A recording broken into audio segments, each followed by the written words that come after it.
হাতে মেহেদি দিলে নামাজ হবে কিনা। হাতে যদি মেহেদি দেন মা বোনরা, তাহলে সেক্ষেত্রে নামাজের কোনো অসুবিধা হবে না, বরং মেয়েদের জন্য হাতে মেহেদি দেওয়া সুন্নাহ, ভালো।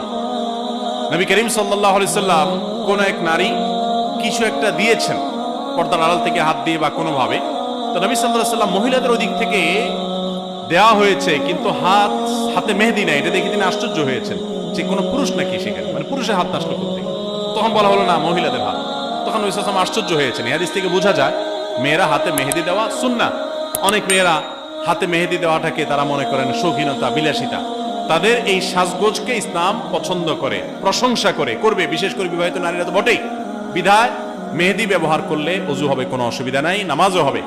এমনকি আর্টিফিশিয়াল মেহেদি যেগুলো বাজারে পাওয়া যায়, টিউব মেহেদি বলা হয়, এগুলো দিলেও ওযু হবে।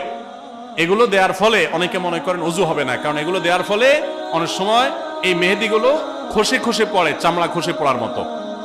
তো এটা আসলে চামড়া খসে পড়া না, এটা চামড়ার উপর আলাদা কোনো আবরণ বা স্তর সৃষ্টি করে না, বরং এক ধরনের কেমিক্যাল থাকে অ্যাসিডের মতো।